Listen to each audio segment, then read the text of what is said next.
So one of the biggest mistakes that people make after ending a narcissistic relationship is thinking that you have to stop loving them. That's not what detachment actually is.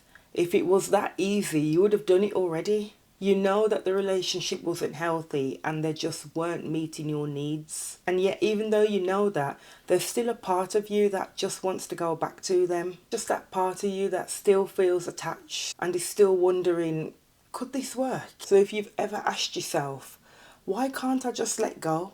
This video is for you, because I'm going to be showing you what does detachment actually look like and how you start breaking those emotional ties and move on with your life. So if you're new here, my name's Rita, and on this channel I help you heal from toxic relationships and also break free from unhealthy attachment patterns. So hit the subscribe button. You can also check out the description box to find out more about tools that I've got to help you throughout this process. So let's get into the video. Now, before we get into how to detach, there's something really important that I need you to understand. Detaching from a narcissistic ex doesn't just happen overnight. It's a process that you need to go through. The reason why detaching can feel so challenging at times is because you're not just trying to detach from that individual person. You're actually detaching from the patterns that you have, conditioning, hopes that you had, expectations, and also, in some cases, a different version of you. So with that said, let's get into it. So when we're talking about how do I detach from that narcissistic ex, one of the most important things that I need you to understand is that you need to accept that that person may never change. This is one of the things that keeps so many people stuck. You're there. You're hoping, wanting for a change, thinking that that person may become better. All of these negative behaviours that they've got may just disappear and everything will be okay. But the longer you stay attached to who they actually could become, it's the longer that it's going to take you to accept who they actually are right now. The first step to detachment is understanding and accepting who that person is. And with that said, it's also about detaching from that fantasy version of who you think they could be. So as I said, you're not actually attached to who they are now. You're more than likely reminiscing about who they were at the beginning of the relationship, when you didn't know about these toxic patterns that they had. So that person that love bombed you, it's really important to separate the fact from the fantasy and ask yourself, how have I been treated by this person? How have they been consistently throughout this relationship? Because the truth is, for as long as you're romanticising that relationship, you just cannot heal from it. And if this is resonating with you, watch another video that I've made called Why You Feel Worse After Leaving Them and Why You Want to Go Back. Because in that video, I go more in detail about what happens to your mind and your body after a toxic relationship ends.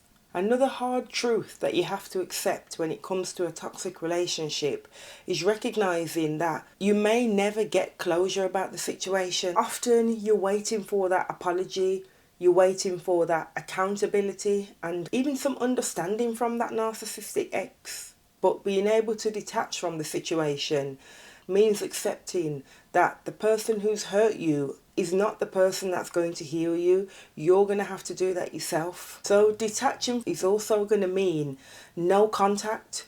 You're going to have to cut all contact with that person. This is not about punishment, it's about your healing. So it means not responding to their messages, not checking in on their social media. Even a simple conversation can be enough to strengthen that attachment. It's just going to be impossible for you to heal from someone who you keep reconnecting with. I think one of the things that's so important to understand when it comes to detaching from a narcissistic ex is understanding that you're going to feel pain throughout that process. You're going to feel withdrawal from that situation. And this is where a lot of people panic, they miss the person and that's where they start overthinking, have I made a mistake? I'm missing them, so it means that we should be back together again. But what you're experiencing is withdrawal. Your body is adapting to a new emotional pattern. So please just remember that that discomfort that you're feeling, it's not a sign that you should go back. It's actually a sign that you're now on your healing journey. And if hearing this is making you wonder, how did I become so attached to this person in the first place when it was so unhealthy? I want you to check out my free quiz, link in the description, where you can find out more about what relationship patterns you hold. So check it out. You know, thinking about the impact that toxic relationship has had on your body, you will have experienced stress, a lot of anxiety, a lot of uncertainty. Now it's time to teach your body about safety and about calmness, and that's why regulating your nervous system is so central to detaching and moving on. So we're talking about things like being out in nature, breath work, if it's your thing, meditation as well. But whatever you can do to make your body feel calm, safe and relaxed, this is going to be one of the key things to allowing your body to adjust to calmness and seeing that as the new normal. In my own personal experience, you can stay attached to someone who you know is not healthy for you because you feel a sense of responsibility for them. You know, you want to help them, especially if they've got various issues going on. You may ask yourself questions like, should I have helped more? Maybe I should have tried harder, or have I given up too soon?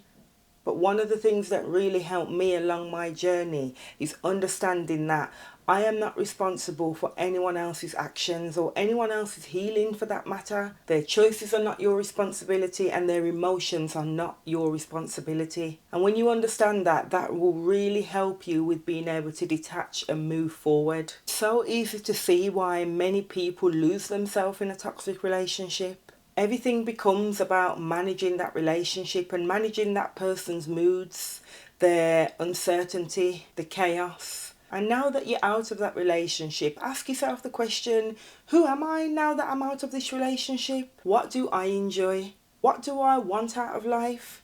And really take time to consider that, because now you're going to need to rebuild a new identity, not based on that toxic situation, but based on you and what you want for your future. One of the things that can happen so easily is that you put your narcissistic ex on a pedestal. This is a huge part of detaching. So move away from treating them like they're some type of godlike figure and, you know, they're the only person in this world that can bring you happiness. Because it's an illusion, it's not true. They are not your only hope of experiencing love. They are not your only hope of having a soulmate. It may feel like that, but it's just not true.